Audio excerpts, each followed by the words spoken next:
Welcome back to Reliving Retro. This is Season 3, Episode 10. We have a very special guest on with us today. I'll allow him to introduce himself. Go ahead, man. Hello, my name is Jay. Sometimes people call me Shady Jay. We'll get into that probably at some point. I am on a YouTube channel called The Game Chasers, and basically it's an American Picker style show where we go out looking for retro video games, flea markets, garage sales, people's houses, things of that nature. And I got my kind of own separate channel called The Shady J Show. Cool. Yeah, both awesome channels. If you're not subbed yet, definitely go do that. Thank you. Yeah, for sure. So a couple of getting to know you questions. What would you say your introduction to gaming was? Your first console, that kind of thing? So the first video game I ever remember playing was Empire Strikes Back on Atari 2600, and we were at a friend's of our parents, and they had an Atari. This would have been, oh God, I couldn't even tell you the year. I was born in '79, so I don't know how old you guys are, but you got 10 years on us. Okay, I'm a little older than. So that was my first gaming memory. First console that we owned would be the NES, and I want to say we got that around 1987. And my mom was actually a gamer, and she got the NES because she wanted to play Legend of Zelda. I guess she saw the commercials and thought the game was neat. So I don't remember if she just came home with it one night or decided to make it a Christmas present, but that was our first home console was the NES. Dope. Nice. Yeah. That's something you and I have in common. My mom is actually a pretty big gamer too. She had the Intellivision before I was ever born. She had the NES before I was ever born, and then the Christmas that she was going to give us the Super Nintendo, she had it underneath the couch so that she could pull it out and play it before she gave it to us on Christmas. That's funny. Yeah. So it's awesome to have parents that are into gaming, because they just, some parents like really suppress the gaming, really like right, kind of hate it, and luckily I was not in a household that did that. What would you say some of your favorite types of games to play are, like your favorite genres? Oh, now, gosh, I play a little bit of everything. Like I love the Uncharted series. I love the God of War series. New one just came out actually, a week ago or something. Mario, I got away from Mario for quite a while, but it bounced back super strong with, for me at least, Odyssey. That was great. Legend of Zelda, waiting on Breath of the Wild 2, which I know that's not what it's called technically, but still waiting on that game. GTA 6 would be nice. Oh, fuck yeah. So I play, I don't even know, what is it, just action games? I guess. Like action adventure, basically. Right, action adventure. And I know some people might even say, oh, that's action RPG. The line is so blurred these days on what is what. It's just kind of just a game now. I like the show, like Tekken. Let me think. Those are some of like current stuff. Those are some of the stuff that I really like gravitate towards. Old stuff, I mean, like what I want to see a new one of, I'd like a new GTA, a new Bully, a new Onimusha, a new Tony Hawk. Tony Hawk 5 was all right. I think it was kind of a step back in the right direction. But even that's been, 4 or 5 years or something?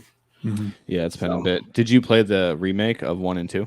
I did. It was actually really well done. I've not platinumed it yet. There's some pretty difficult like kind of lines you have to do, like combo lines that you have to do. I haven't quite gotten all of those yet, but it was really well done. As far as modern game consoles, which one would you say you play the most? PlayStation 4. Yeah.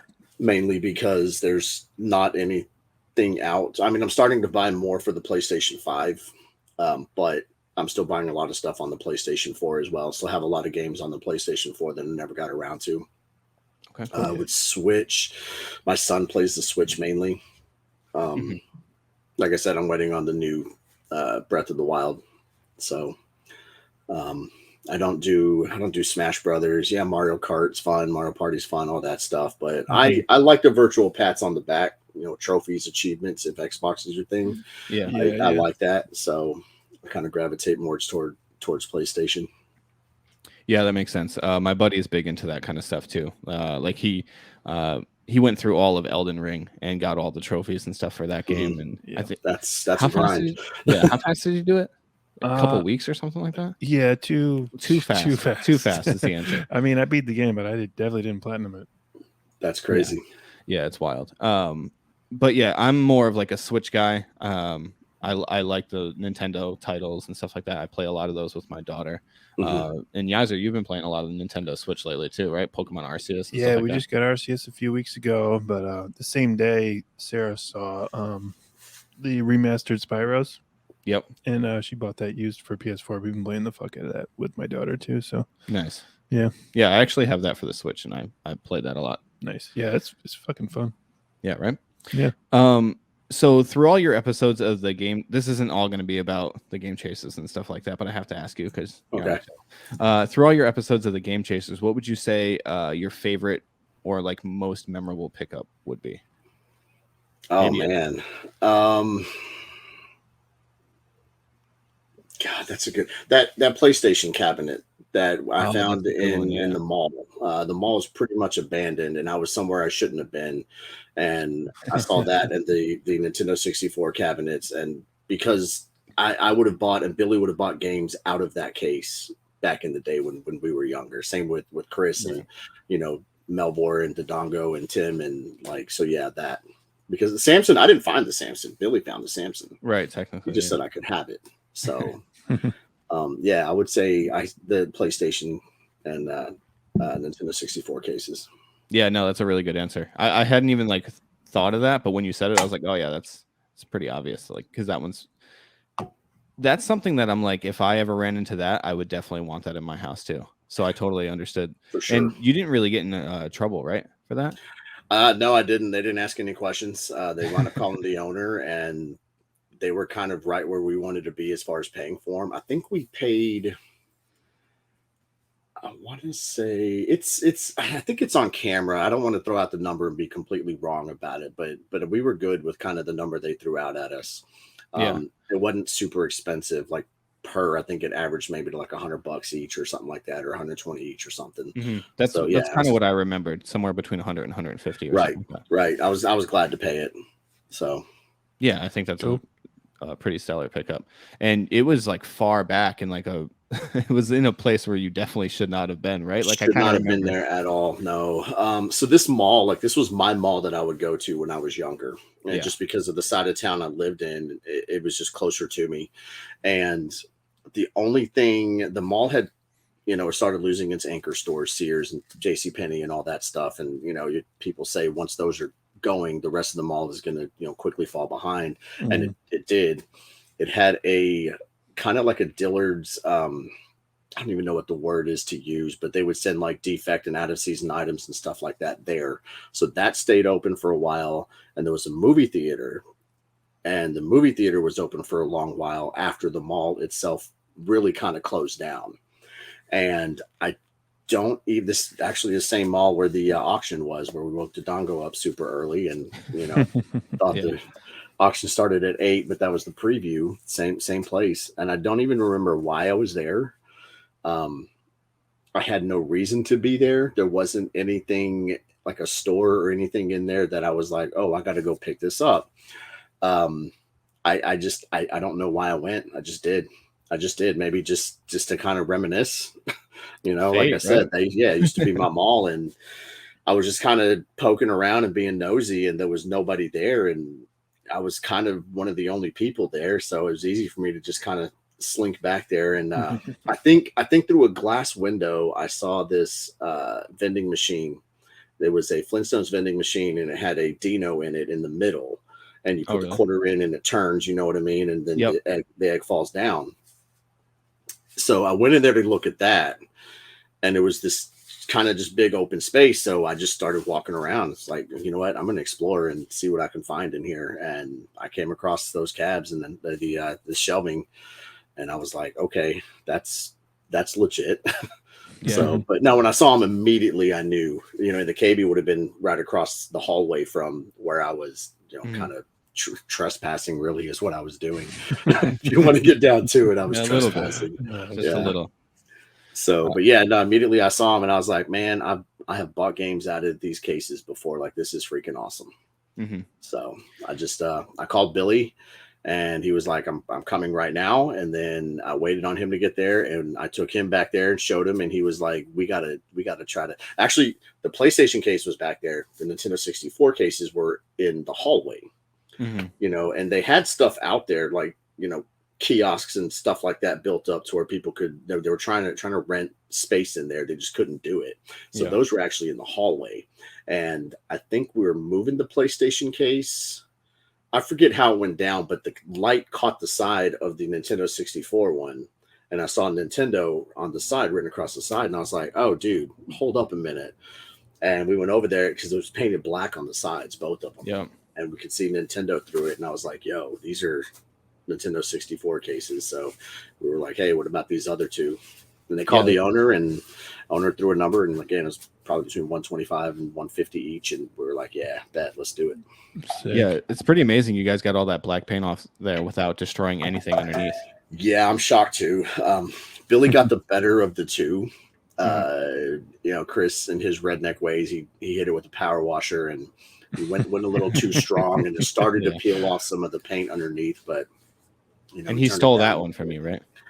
Yeah, technically supposed to be yours. It's if you want to get technical about it, the one in Billy's house is mine. The one that Chris has is Billy's, but I don't have room for either one. So it's like, all right, well, if you guys already have them, I'm not going to go and be like, hey, take your shit off of here. I want my case back. So, right. Yeah. You know, I'll suffer with the PlayStation 2 case. Oh, poor me, right? Yeah. Yeah. All right. One more Game Chasers question, then we'll get into Mike Tyson's Punch Out. Okay.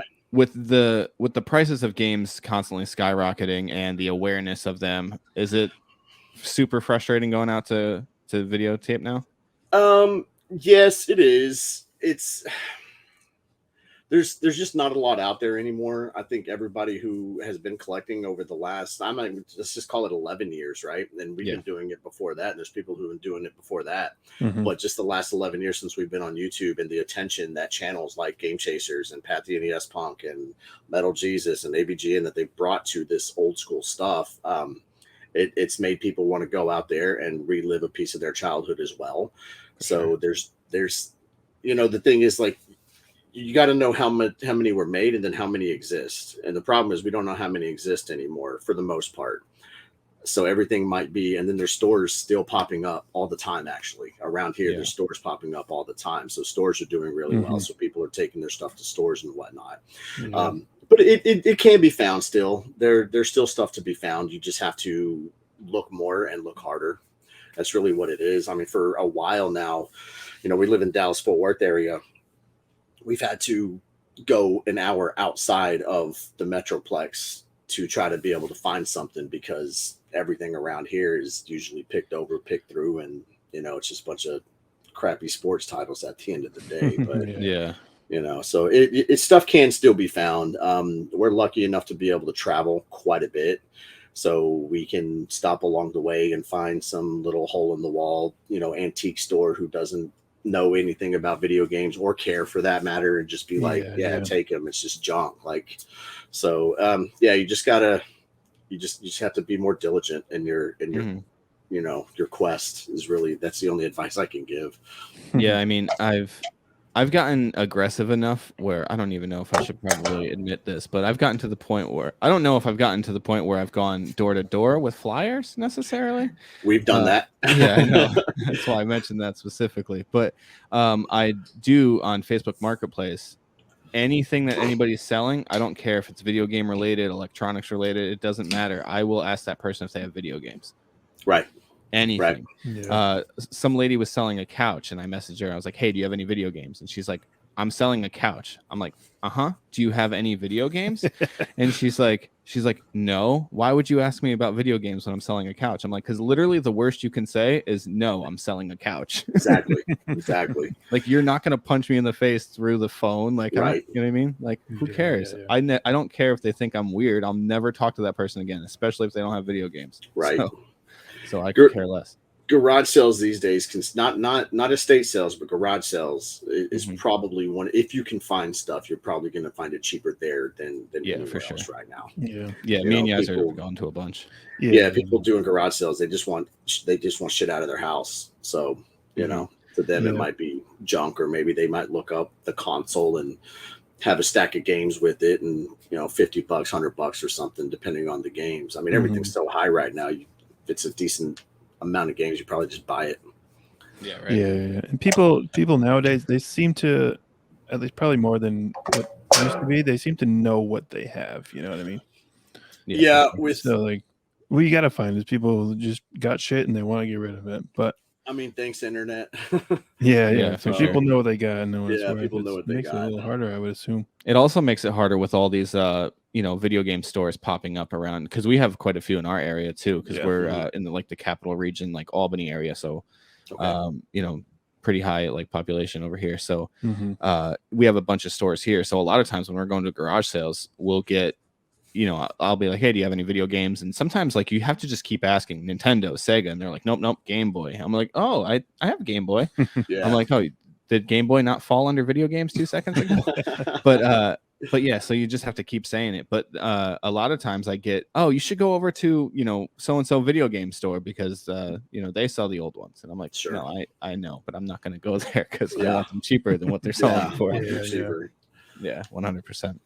But I mean, it's a business, Yeah, for sure. I'm not mad at anyone with the store, and I know lots of store owners all over this country, actually. So. Oh yeah, me either. So most of them are really cool guys. For sure. Oh, of course. Yeah, especially the stores that maybe only own like 1 or 2 locations or something like that. There's some like chain like retro places like kind of around here. Not a fan of those guys. Won't drop any names, but you can tell them the fuck off. Yeah, J Street sucks. J Street Gaming. J Street. Okay.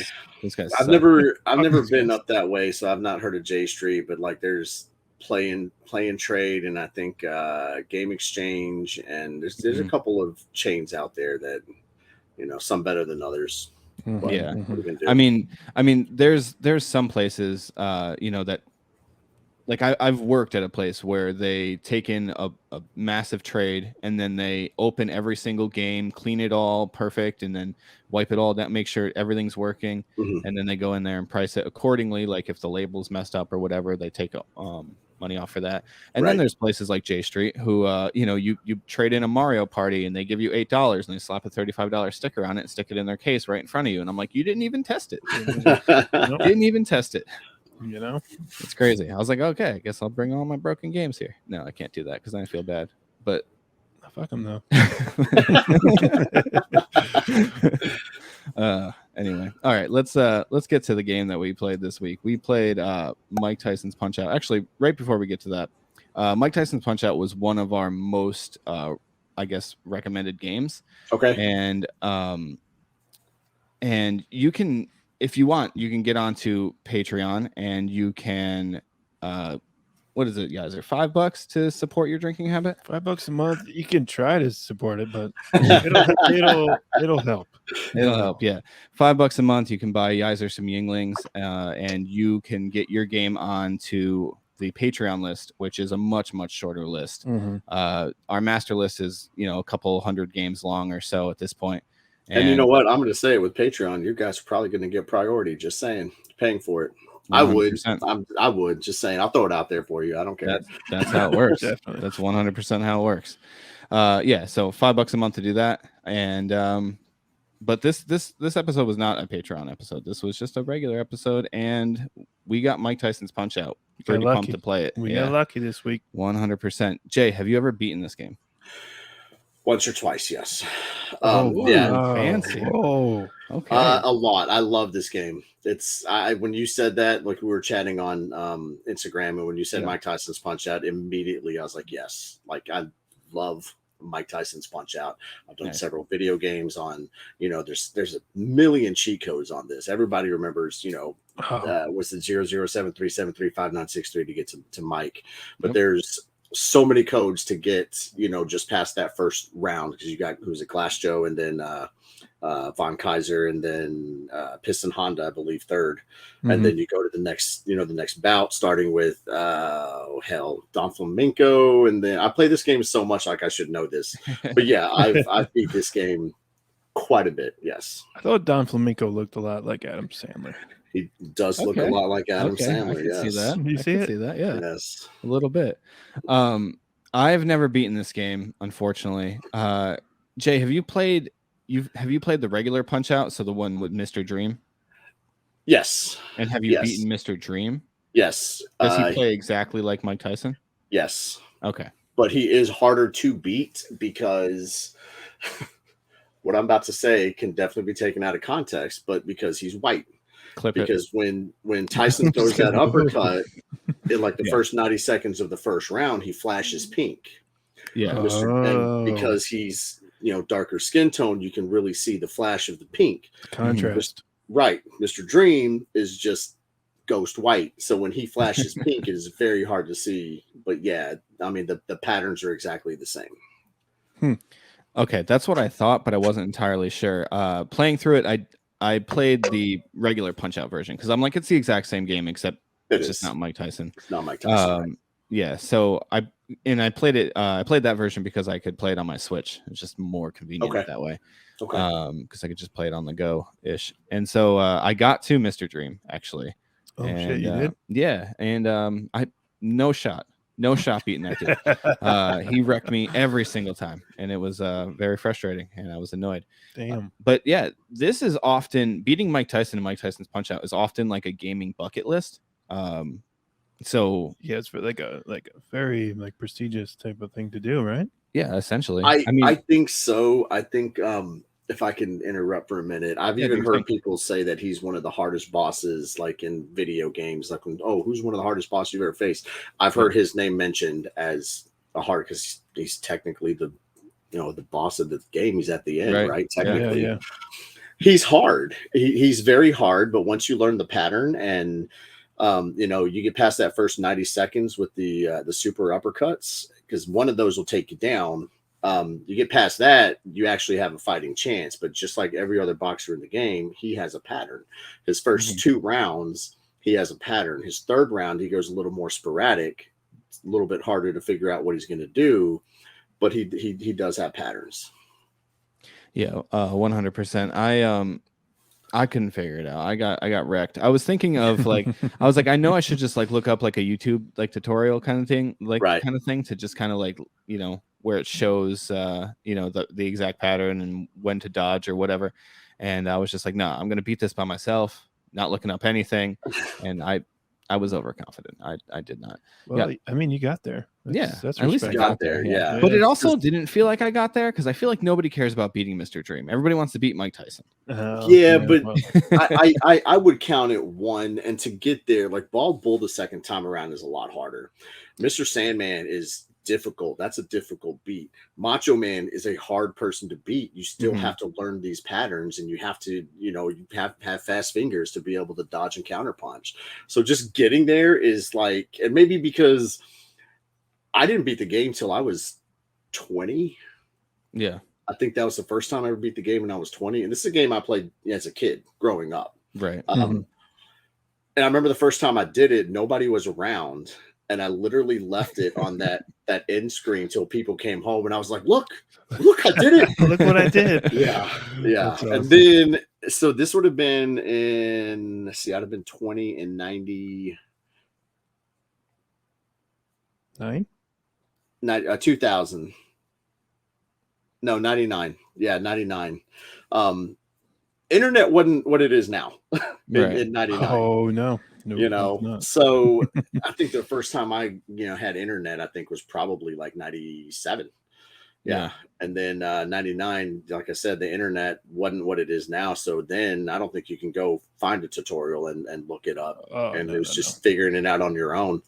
Now there's a ton out there, and there's some pretty decent ones out there too. And I've watched people that I know play the game, and I'm like, I didn't know you could do that.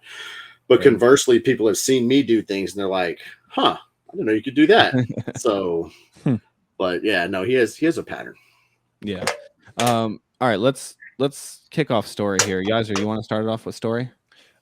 Yeah, I guess so. I mean, I didn't think there's not really much to go off of here, but it's not what this game is. This game is not driven by story, obviously, at all. No. So I'm gonna go with the 2 here, because there's a little bit of story in the book.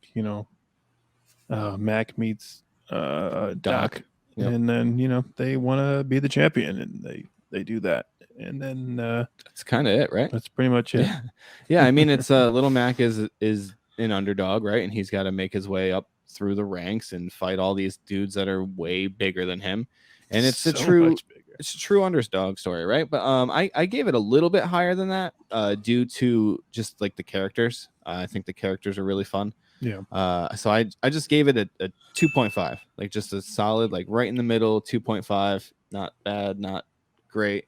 Fair. Yeah, I'd say it's fair because again, games like Crazy Taxi, right, don't have a story. That shouldn't take away from how good the game is. It's a fun game. This game is amazing. Yeah. Just doesn't really have a story. You know what I mean? It's hard to justify a 4 or a 4.5 or something pretty close to a game like Fable. Right. But yeah, so I gave it a 2.5. Jay? Unless you read the manual, there is no story. It's literally just fight your way up to the top. And like you said, you don't have to have something super story driven to have fun because this is an amazing game. And I got to be honest, this game has to be top 10 easy on NES for me. Maybe even squeaking into that top 5, truthfully. It's top 5 for me, yeah. But the story is not there, and unless you read the manual, and back in the day, you know how many kids read the manuals? Not a lot. None, like 0.01%. You only read the manuals when your parents were still walking around in the mall or whatever. Like, right. You stopped at the game store first for some reason. On the car ride home, maybe you open it up and read the manual. The fact that there is backstory to the characters is going to keep it out of that 1 grade. So I'm going to go 2 as well, actually, on it. Cool. I'm going to go 2. Yeah, super fair. All right, so let's move over to gameplay. This is kind of where the game shines, in my opinion. 100%. Jay, why don't you start us off with gameplay? Gameplay, best boxing game on the console, hands down. The controls are super responsive, and for it being an NES game and 2 buttons and a D-pad, you can do quite a bit with the character. You can, if you tap, he dodges quicker. If you hold, he'll hold it a little bit longer whenever he dodges. If you know that, if you tap down twice, he'll actually duck, which is not very effective in the game, but it's there, and it's not a hard thing to do. You got the star, that's your star punch or your super uppercut, and again, you got 2 buttons. You got B's your left hand, A's your right hand, and you hit B and he throws a left punch, and you got to hold up to hit the face. It's super easy to pick up and play. It's not a difficult game to learn, but a difficult game to master.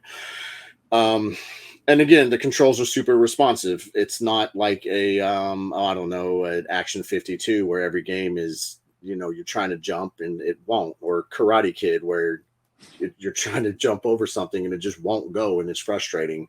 Right. I'm going to give the gameplay, this has to go high, honestly. Do it. I'm gonna go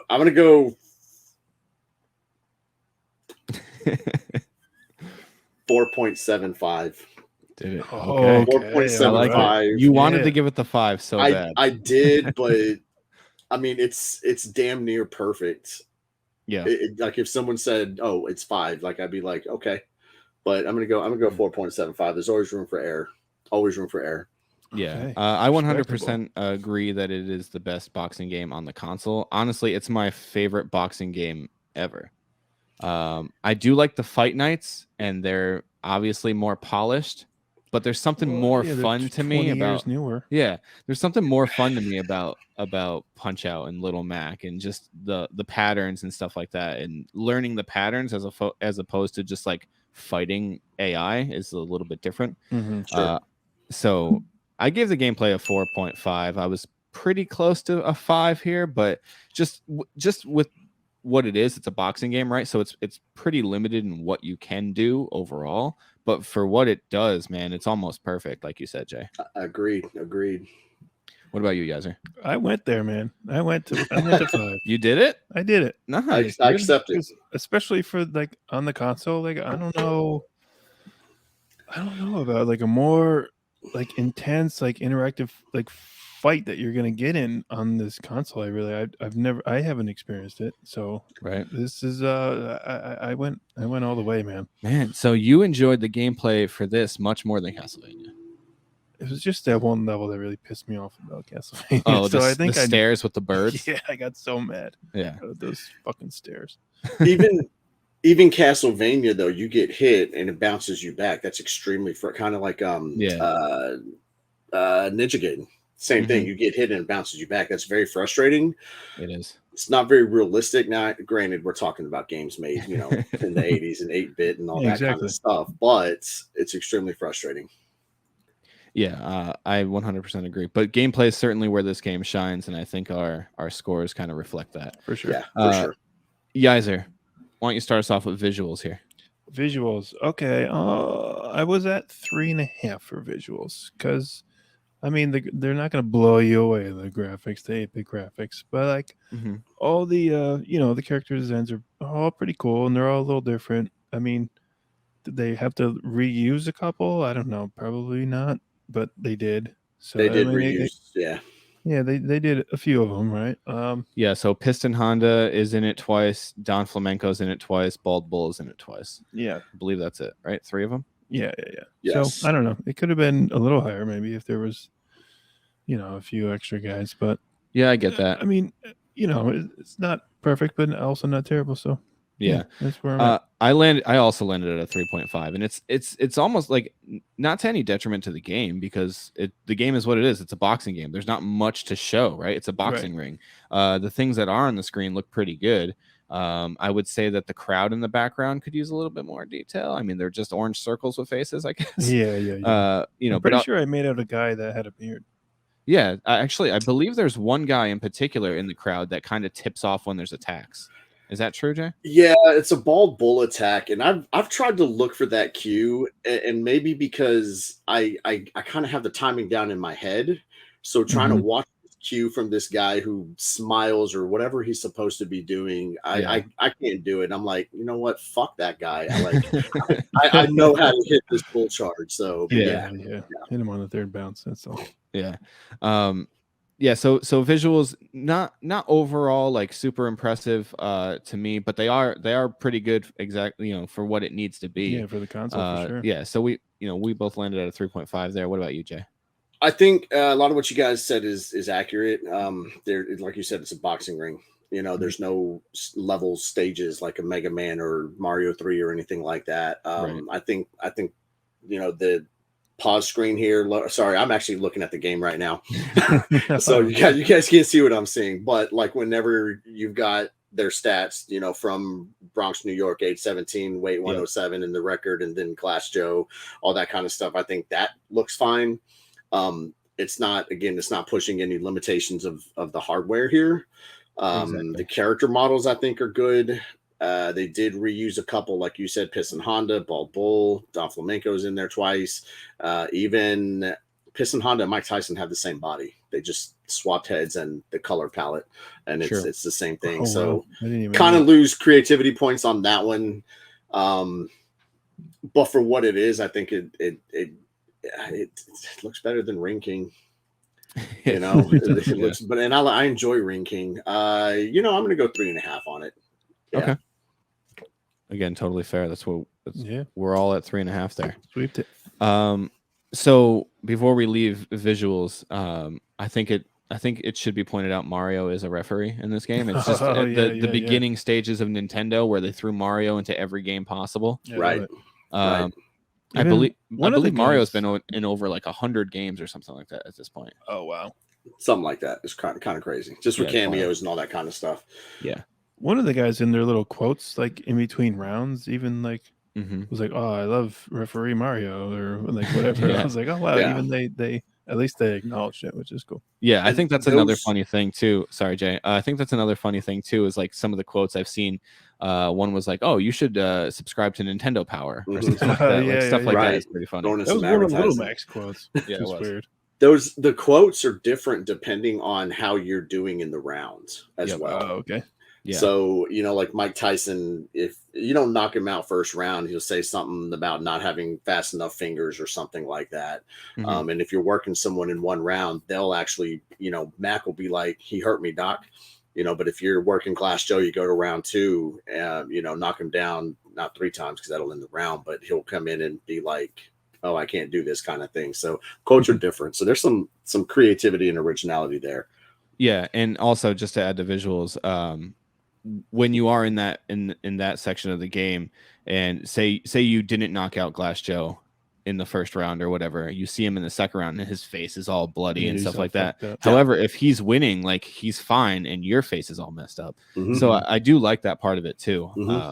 I don't know if it's enough really to bump it up to 4, but it's still a really nice touch, I think, especially for a game of this, like, the limitations, I guess, because you can't really expand on story too much. It's a boxing game. Sure. Yeah. Jay, what's your favorite fight? I guess other than like Mike Tyson.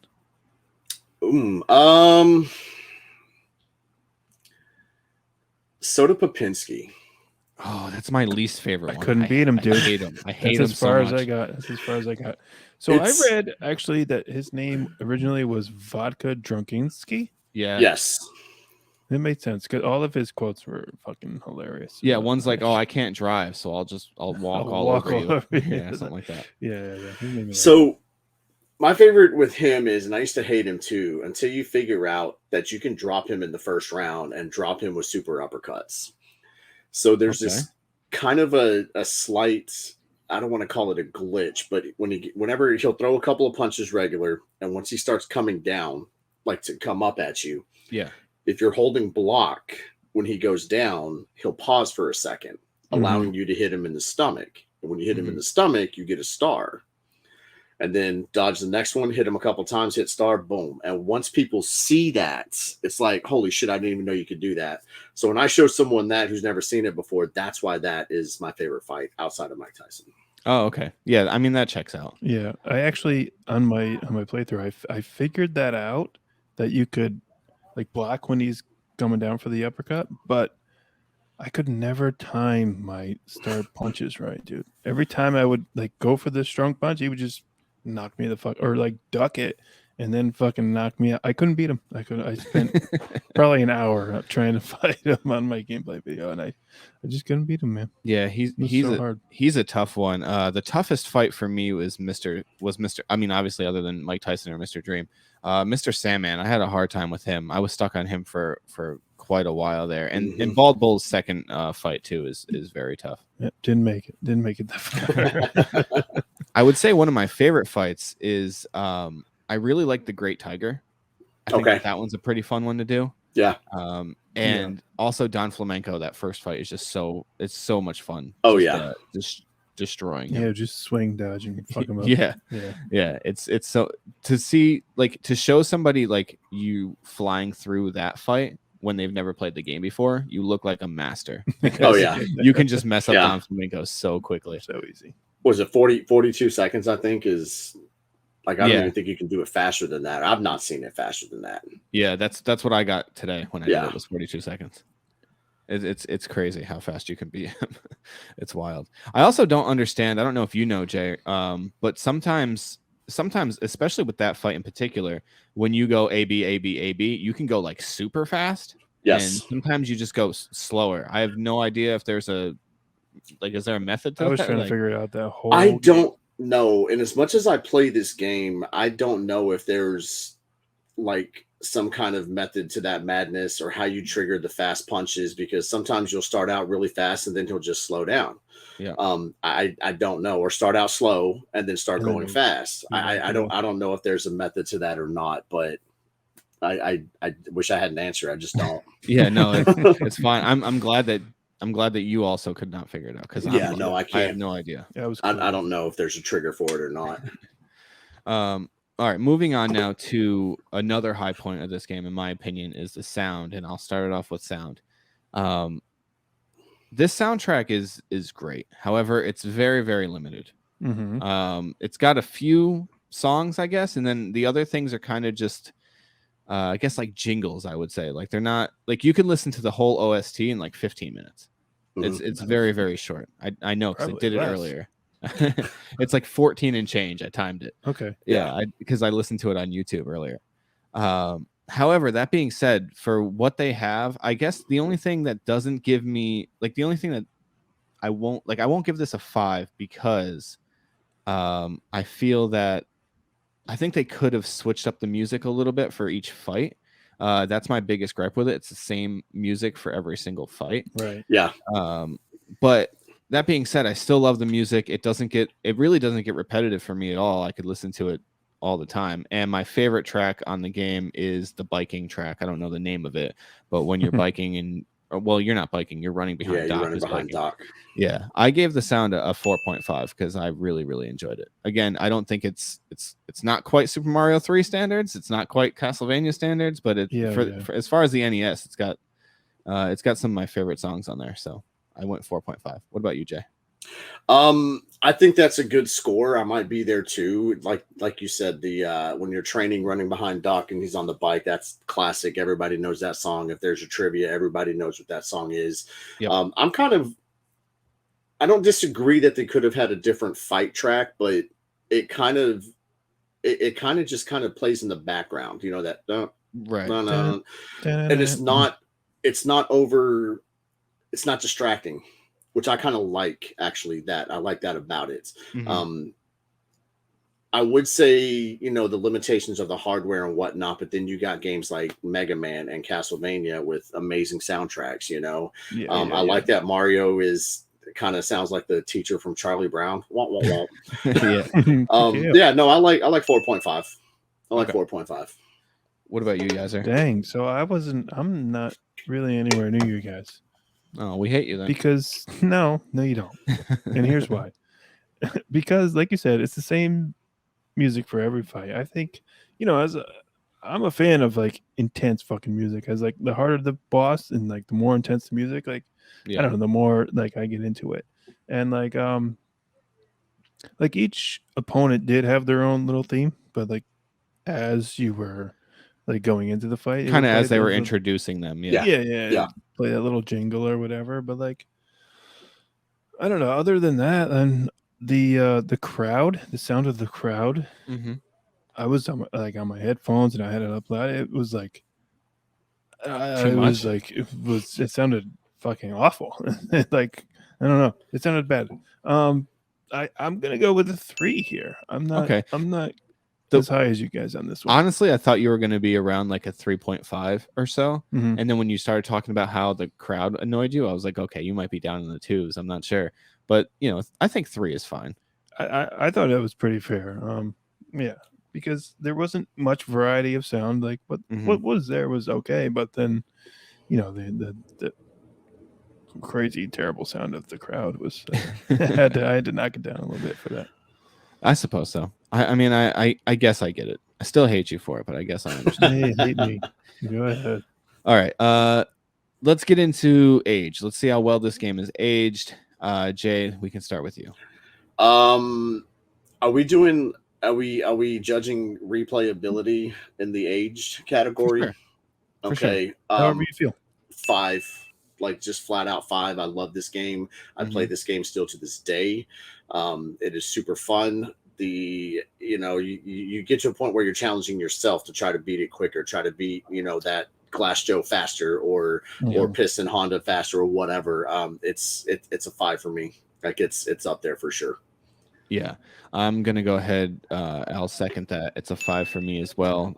As Jay was saying earlier, this game is so easily just picked up and played. Like I could hand it to my daughter and she'd be able to pick it up and understand how to play it. And I think that says a lot when you can hand an older game like this to the new generation and they can pick it up and they can play it for, you know, a good amount of time without getting bored. So, I mean, she'll get frustrated, but she won't get bored. Sure. So as frustrated as me. But yeah, no, I think that this game is aged very well. Again, the controls for 2 buttons and a D-pad, you can't really get any better than this. So I'm going to give it a 5. 100%. You can't. I don't think it Yaiser? does get better than this. No, I'm with you 100% on the 5. Nice. This is, tough fights are like that's what I game for, are like hard fights Yeah. that are beatable, and if you fuck up, you die. Yeah. Like the only thing I can blame is me fucking up and I die. Like, because you can just try over and over and over. Oh, I fucked up at this certain point. I got to play it again and not fuck up at that certain point. Yeah. Those are my type of games. And yeah, bro, when did this come out? What year? 86, I think. Yeah. Come on. 85, 86. Yeah. It came out after Mike was champ, but they signed the deal before he got the belt, and he became champ in 1986. Yeah. So there you go, man. Like, yeah, 100% on 5 stars with you guys. Yeah. This game actually started off as like an arcade game. It is so frustrating on arcade. On arcade, I play for 5 minutes. And I'm like, man, this sucks, and walk off. Like, yeah, no, I look legit. People always, for some reason, have this really fond memory of Punch Out on the arcade, and it's just not good. It's just not. Yeah. To me, it's not good. I believe I watched something about it. I can't remember what the video was, but I watched something about it, and they explained how they use like dual screens for it, almost like it was a big arcade like DS. Like there was 2 screens on top of each other. There's several games like that, arcade games like that. One of that comes to mind is actually the Aerosmith game, the shooting game. What the hell is it called? Oh, I know what you're talking about. You know what I'm talking about, Yeah, but that I has the can't 2 think of it. screens as well. Aerosmith. I'm not a big Aerosmith guy either. I like Aerosmith. Their best song is the one they did for Armageddon, I think. I don't even know what that song was. Maybe No, that was Sing their for the first Moment or number whatever. 1 hit. Was "Don't Want to Miss a Thing." Well, it's the only one that deserves it. Fun fact. But I mean, they had like "Dream On." They had a bunch of good songs. Dream prior On to is that, but the other one. Dream On is good. Yeah. yeah. Although I do like Anyways, I like Eminem's it. version of it. It's better. It's a little better. Yeah, he actually Sing for got the Moment. permission from the band to sample Yeah. the song. So, Um, which a lot of people don't do. They just say "sue me." Yeah, right? Yeah. All right. So I mean, that's in a nutshell, Mike Tyson's Punch Out. It's easily in my top 5 NES games. Jay, you said it's in your top 10, maybe your top 5. Top 10 for sure. What Like, 5 I'm would you just- put in front of it? Man, Super Mario Brothers 3, Mm-hmm. Legend of Zelda, Mm-hmm. Mega Man 2, probably specifically Mega Man 2. Yep. That one's the easiest one, right? Yeah, maybe. I think That wasn't it's the me calling you funnest. out. I'm No, not no, very it's- familiar with them, so I was it's- asking. It's the one I know the best. Yeah. So it is easier for me for sure. And I played all 6 of them, and yeah, I don't know. I really can't get behind Mega Man outside of number 2 on the NES. But what did I say? Mario 3, Legend of Zelda, Mega Man 2. Yep. Yeah, I think Mike Mike Tyson Tyson's might Punch be in that number 5, and probably shit, man. Tecmo Super Bowl has to be in top 10. Nice. Baseball Stars has to be top 10. Of course, Castlevania, at least one of them. There it is. But I've discovered stuff as an adult, like Kickle Cubicle is a fantastic game. Little Samson's actually a really, really fun game as well. Isn't there another like shooting game that you is it like Tiger Heli? Is that game? Man, I love Tiger Heli. They don't get Yeah. enough love. I love Tiger. And then there's Trog. Trog is amazing. Yeah, I don't know. Yeah, I think Tyson probably goes top 5 for me for sure. Yeah. For sure. Do you find it hard to put there though because of the length of the game? Because you could beat it in like 20 minutes? No, I don't. Because I'm constantly finding new stuff on it. You know what I mean? Yeah. I'm constantly learning new stuff about the game. And like you said, or like I said earlier, the replayability is just like through the roof. But I mean, you could just because a game's long doesn't necessarily mean it's better. Right. You know, Mhm. Legend of Zelda can be beaten. I've done it in 2 hours. It can be done quicker if you use the screen jump glitch. So length of game, like even Super Mario Brothers, I can beat that one in 10 minutes. The first one. Yeah. But I also love Duck Hunt too. Duck Hunt is underrated. Doesn't get enough love. That is a Just- lot of it fun. just- I remember the episode you tried to barter with Duck Hunt. and the guy was like, he wasn't getting it. Like you were like, if I beat your score in Duck Hunt, you got to give it to me for $5 less. Yeah. And he was just like, no, $10. And you were like, Yeah. he's not understanding what I'm saying. And I would have destroyed him because I'm actually really good at Duck Hunt. And people, I can go, oh, that stupid dog. I'm like, well, that means you suck if the dog's laughing at you like you fucked up somewhere. So, but it's, you know what the key to Duck Hunt is? You ever shot a real gun? Bulb.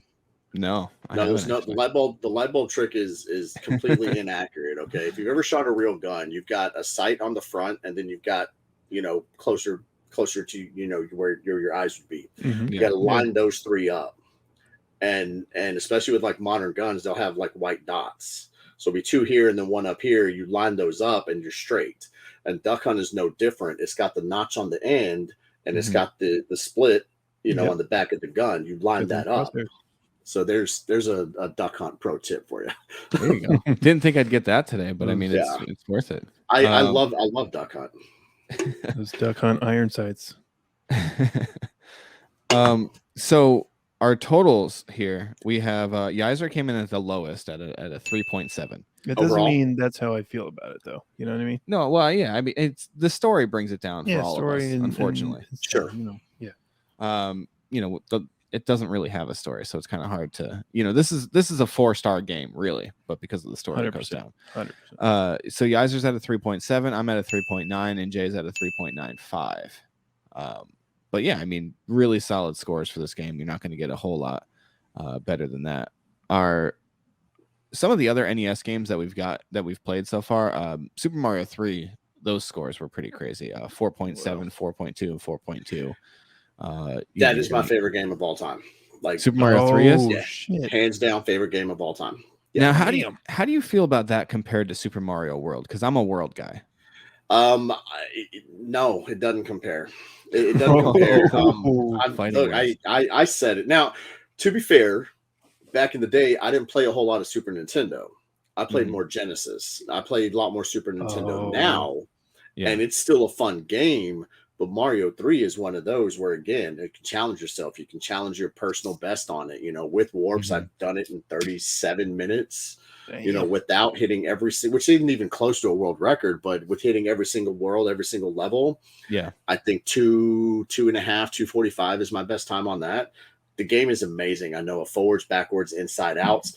That game, you want to talk about pushing like the limits of a hardware. That game did it on the NES. I don't think there was any other game that pushed the limits of what the hardware could do outside of that game. The equivalent to me is the Donkey Kong Country trilogy on the Super Nintendo. I love Donkey Kong Country. Yeah, dude. Oh my God, that's a beautiful game. Mm-hmm. Like the backgrounds and the levels, it's gorgeous. The only thing I can think of that might even rival that, and it wasn't even on the Super Nintendo, would be Echo the Dolphin. Oh yeah, that had those visuals were amazing. I never really played that game that much when I was a kid, though. Difficult, but visually speaking, like it was a beautiful game. But yeah, no, Donkey Kong. I love Donkey Kong Country. Love it. Another game. I don't know why we're kind of Tangent City here, but another game visually that's just amazing for the Super Nintendo and the Genesis too. But the Adventures of Batman and Robin, those games look amazing on the console. Yeah. It's one of my favorites. One of my favorite like looking games as far as that goes. All right, Jay, this is the time of the show where we randomize what we're going to play next, and we do this thing where I vaguely describe the game to the guest to see if they can guess what the game is. Okay. So get your thinking cap on. Also, if you want, we like to ask for a recommendation from our guest for what we can put on our master list. Okay. So maybe think about that while we have the randomizer going. Anything before the PS3, Xbox 360, Wii era. Mm-hmm. Before PS3. Yes. Pre-HD. Okay. Yeah. So we'll get that from you right after we're done randomizing. Okay. Alrighty, here we go.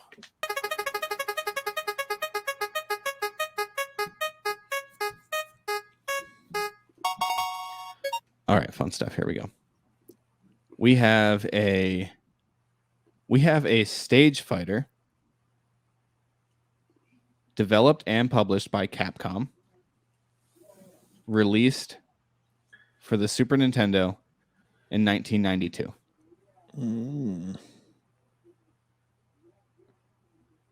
Jay, if you need another hint, I can give you one. I mean, how many guesses do I get? You Immediately someone's going to say Street Fighter 2, right? Immediately. You would be right if you said that. Yeah, It's Street Fighter you 2. might want to say Street Fighter 2 Yeah. is what we're playing. 100%. And we will be joined by Gamer Aimer to talk about that game. Very nice. Very nice. Yeah, so the other hint I was going to give you was that you used it for the season 1 opening of your show. Oh, well, yeah, there you go. Kind of would have gave it away. Yeah, a little bit. Oh, man. How do you feel about Street Fighter 2? I know you're a big Tekken guy. I liked Street Fighter 2 back in the day. I did like Mortal Kombat a little better than Street Fighter 2. Once I played Tekken, I was like, okay, I like this better than other fighters. Once Tekken 3 came out, I was like, that's it. Nothing else exists. Like, it was just Tekken for me from there on out. Yeah. I do like Injustice. Injustice 2 is a really, really good game, actually. A lot of people that are pro Tekken are usually anti Soul Calibur. Does that describe you as well? No, I'm not anti anything. It's just that's me. That's what I like. That's what I want to play. That's what I prefer to play. Like I suck at Street Fighter. It don't mean I hate it because I'm bad, and that's something people like to say. Oh, you just don't like it because you're not good at it. No, I just don't like it because it's not fun. It's not because I'm not good at it. But like Smash Brothers. That's a button mashing party game. It's not a fighter. I hate Smash Brothers. Can't stand Smash Brothers, and it's not because I suck. I hate it because I suck at it.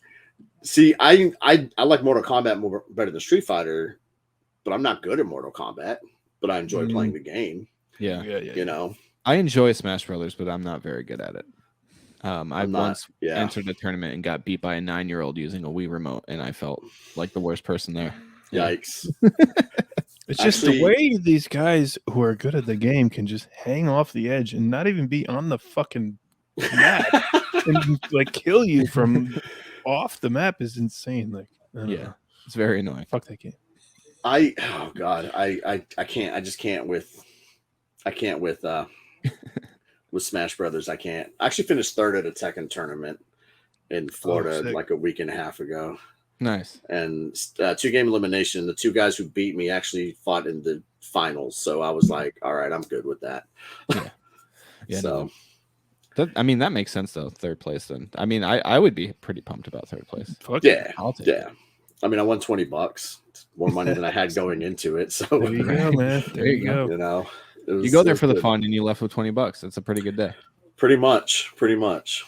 All right. So do you have a recommendation for us to add to our master list? You know what? How about Super Widget?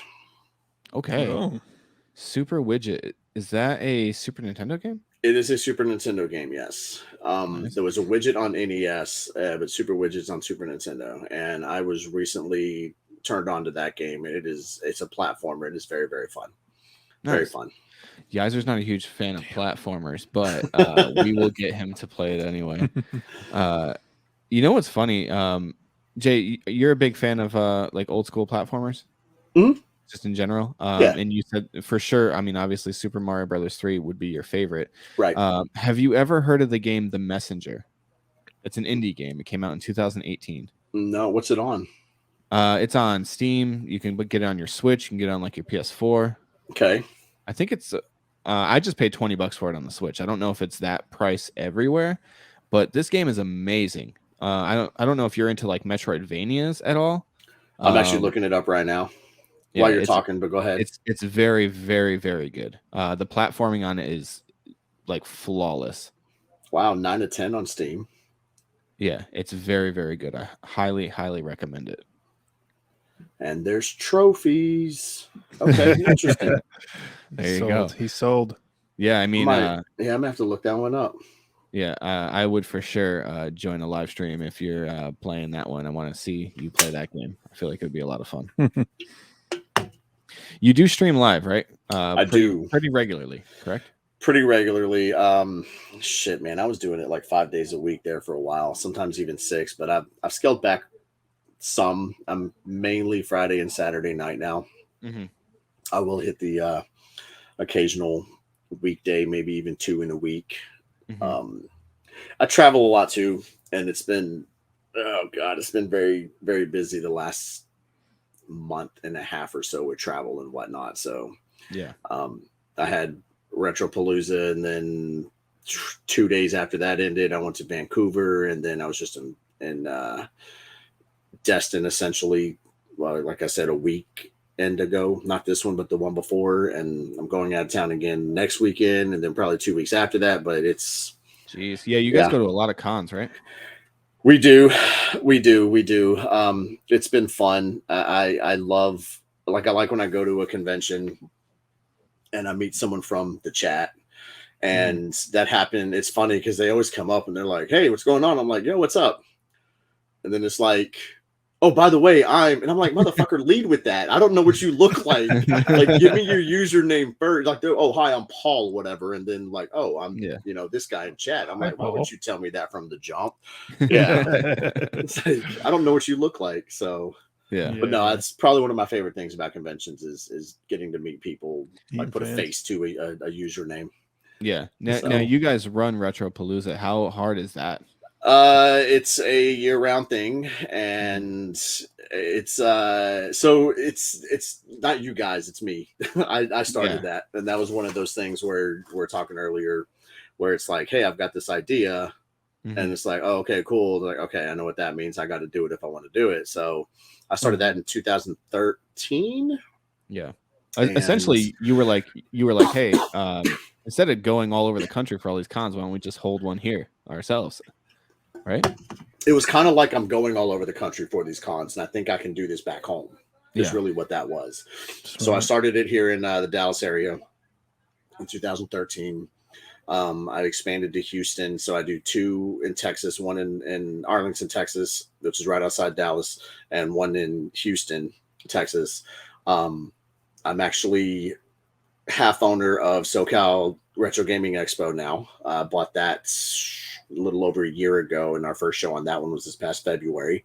Nice. And I'm starting an anime convention down in Houston as well. So yeah, that's my full-time gig. So like running all these now is like, one you're literally working on it for a year. It's not just, oh guys, here's the date, and then leave it alone for 9 months. It don't work like that. You got to try to book guests. And now with more conventions going more towards voice actors and actual actors and stuff like that, it's either you kind of have to get on board or you're going to get left behind. So I've started doing it too. So now you got to try to track down agents. You got to get the contracts. Then when it's time for flights, you got to contact all your guests, whether they're YouTubers, voice actors, whatever it may be, and get with each and every single one of them. Try to get flights because you need personal information. You need birthdays and real names and that kind of stuff. And then hotel, same thing. How many rooms do I need? Here's the the room list. It's I got to order badges, badge holders, lanyards. I got to get my graphic work done, get my posters printed, get my shirts made.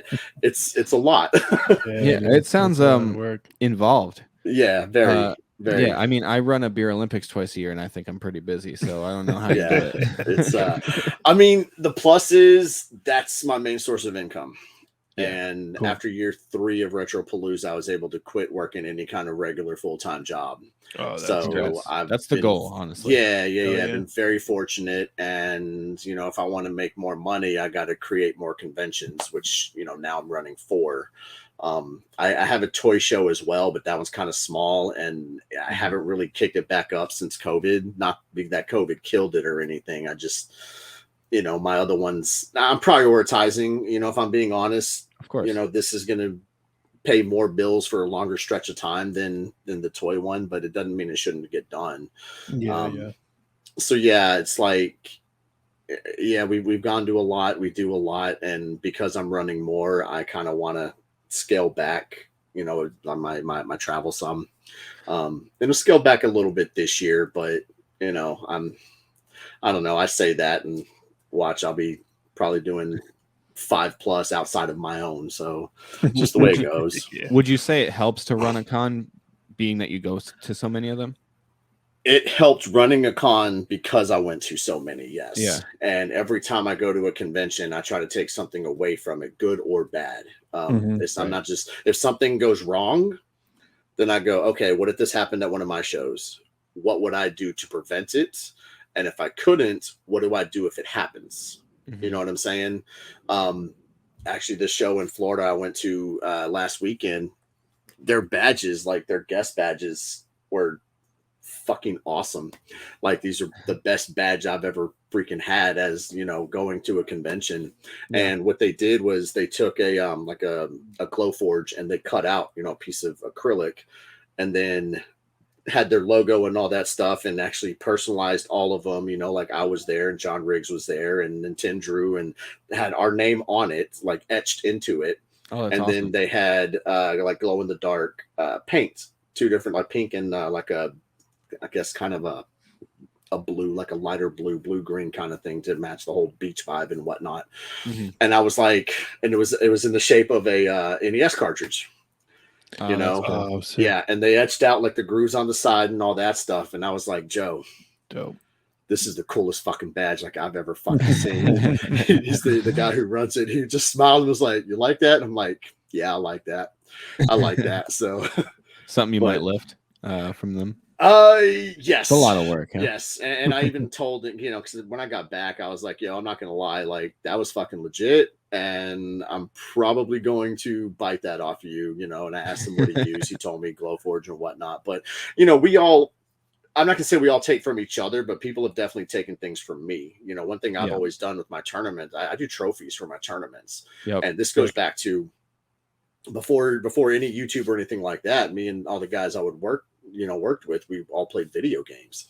So we would do, you know, whatever Tekken was hot, whatever Madden, you know, newest Madden at the time, Tiger Woods golf, you know, all that kind of stuff. And everyone would throw in like $25. I'd go get 3 trophies made, different sizes, you know, for the different places. And then whatever cash was left, top 3 got money back. And usually third place got their 25 back in the trophy, a little more for second, and first place took, you know, the bulk. So when I started doing Retropalooza, it just made sense that, like, okay, I'm going to continue this thing with the trophies that I was doing years before. Yeah. And for me, it's like, if I'm walking around a convention with the trophy, someone's going to go, "What's up with the trophy?" And because we're guys, I want to go, "I was the baddest motherfucker in the building for, you know, fill in the blank tournament." Like, you know, we're egotistical. It's how we are. Yeah. And I've had conventions take that from me and steal that from me and do their own versions of trophies. And right. And so it doesn't like make you mad, right? No, like you're happy that all these conventions are getting better. Yeah, for sure. For sure. Like if that little thing makes your convention just a little bit better, then I'm glad you got it from me. So right. Yeah, I saw some of the trophies that you guys posted for this past Retropalooza, and they look sick. Dude, my trophy guy is amazing. I use a local dude out here, and the first time I went into his shop, and it was like the very first shop I went into too. I was like, "Hey man, I'm doing this video game convention." And this was like year 2.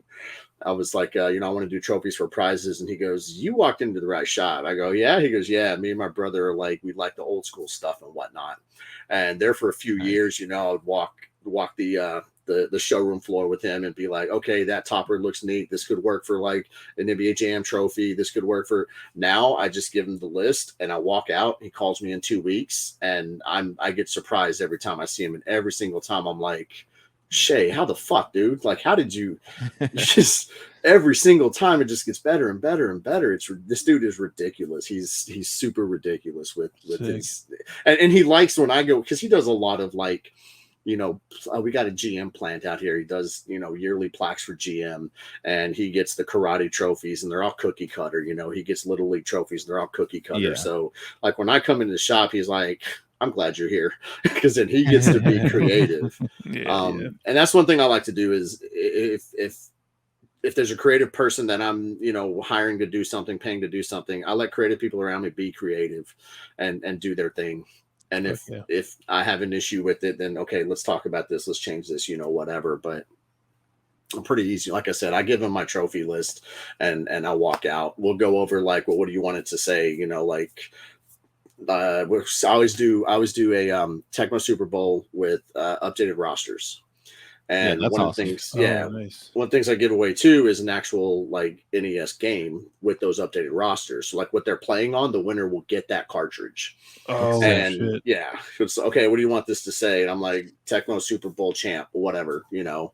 And I'll just give them my logo for whatever theme we're doing that year, and and walk out the door. And like I said, 2 weeks later, I go in and I'm like, I'm ready to see what you did this time. Just scroll. Those are the trophies that they made. Oh, I just pulled it up so Yaiser could see them. The Crash Team Racing one is sick, where it's like the steering wheel. Oh, the Battlefront one is dope as fuck, dude. Damn. Yeah. Wow, these are legit, dude. Yeah, they're awesome. So saying like, so you guys do like the the real deal when yeah, it looks like a real Super Bowl trophy. Yeah, we've done. Yeah, we did a Lombardi trophy kind of like replica one year. It wasn't as big, but we've done that. Right. And Yeah, this he's just it's crazy. That shit. The basketball one we did in SoCal, it was like a gold basketball, like the size of a basketball on this like nice wood base and whatnot. And I mean, the dude, he's just amazing. That's He's awesome. badass. We did a WCW. I think it was WCW Revenge tournament. No, maybe it was No Mercy. Either way, he went out and he like bought a toy ring and then put a plaque on the ring to say, Retropalooza, whatever, all that other stuff. And it's just like, dude, this is crazy. One trophy that people more than any other is Dr. Mario. And he took loves that game. Pill bottle, filled it with Tic Tacs to where it looks like, it's pills. Mm-hmm. Put a piece of the screen like on the base part, and people like go crazy over that trophy. It's pretty nuts. Pat and Yes Punk actually won the Paperboy High Score Trophy in SoCal this year, and it was like a plastic mailbox. Like you could open it up, and it was really Nice. neat. He saw the trophy and was like, "Am I allowed to enter?" I'm like, "Yeah, you can enter, Pat. That's fine." So, but yeah, it was the dude's awesome. Yeah, that's sick. All right, we're gonna get on out of here. Do you want to tell everybody where they can find you one last time? You guys can find me at the Game Chasers or on the Shady J Show on YouTube. Simple. Awesome. Go follow them there. Simple and easy. Thank you. And yeah, of course. Thank you so much for coming on, man. We really, really appreciate it. And check out our episode next week where we play Street Fighter 2 with Gamer Aimer. Oh yeah, nice for sure. So thank you guys. See you later. Peace.